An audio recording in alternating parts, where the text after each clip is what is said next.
Even, of course, many of you, I'm sure, when your children see you praying at home, your children follow you in the prayer, don't necessarily know at a very young age what they're doing, but they follow.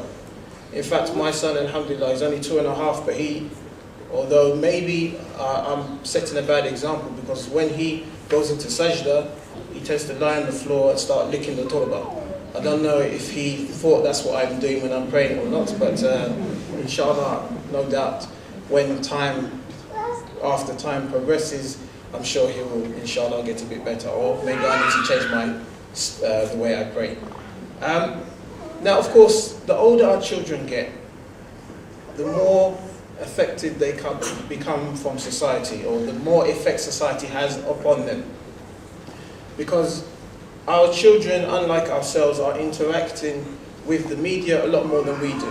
Media is now 24/7. We have 24/7 television channels. In my day, there were 4 channels, and then there was 5, and by sometimes 11 o'clock or 12 o'clock, you'd hear a beep, and there was nothing till maybe 8 o'clock or 7 o'clock in the morning, whereas now, channels are on 24/7, and instead of 5, there are 500 plus.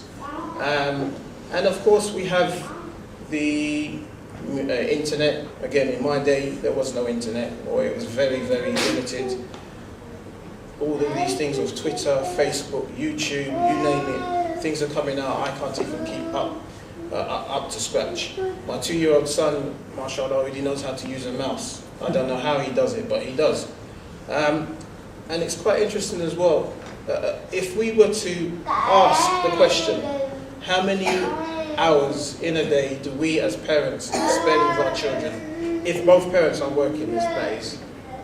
How many would you say? How many hours a day do we spend with our children? 3-4 hours. 3-4 hours? The average is 35 minutes. And by the way, that's 35 minutes if that's not undivided attention. Undivided attention, apparently now, the average is 19 minutes. So we spend 90 minutes. We have a 90-minute window every day to interact with our children and try and impart on them a positive message, which of course is very, very difficult in the world we live in today. We know for a fact that the importance of role models is something that cannot be denied.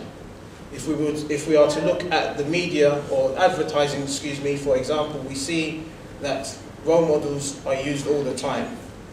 If, for example, a role model of some of the youngsters is testifying that I used this product and it was very good and I really enjoyed, I don't know, shaving with this Gillette shaver, you can be guaranteed that a lot of people will go out based on the fact that David Beckham, for example, said so.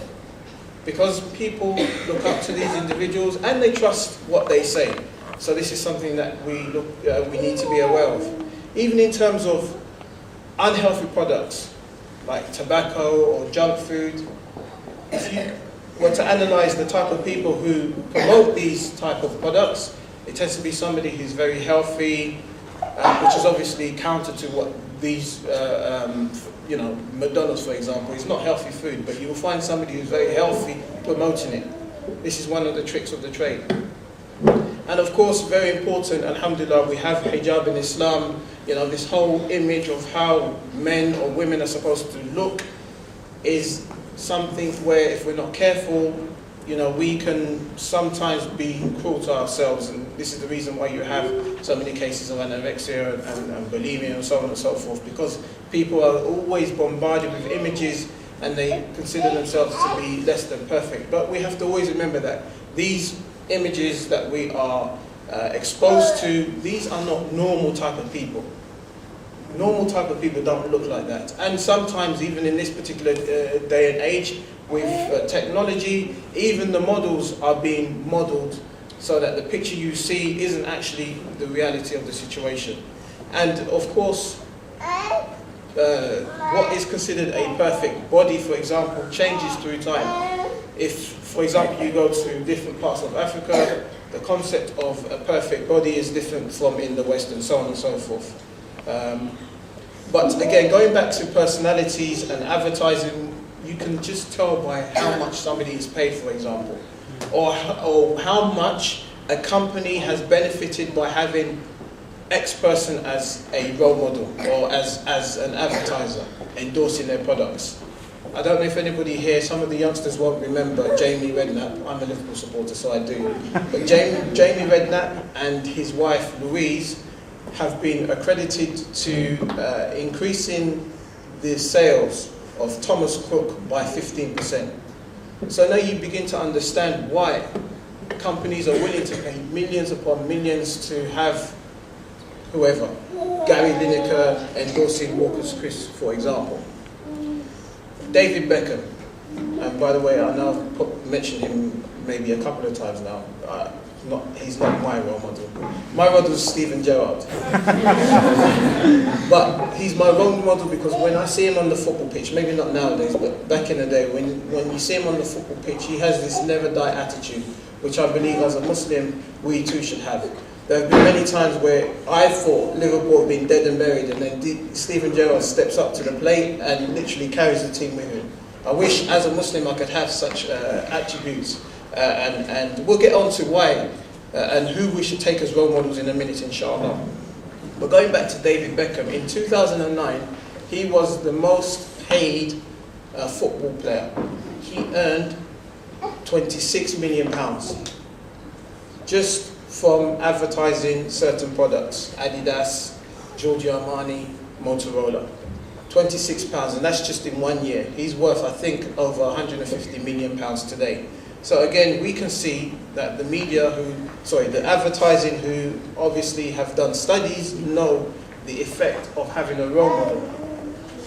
Now, is there a problem for us having non-Muslim role models? Obviously, based on my example of Steven Gerrard, I have to say no.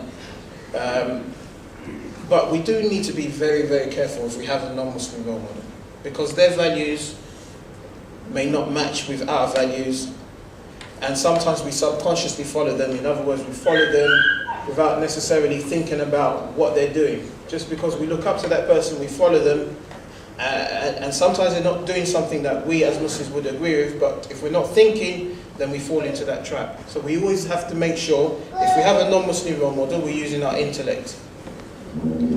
And parents as well, we can, if for example our children have non-Muslim role models, but are looking up to them for the right reasons, if that personality ever falls short, does something wrong, we can use that as a means to say, well look, can you see this individual? He's done X, Y, and Z.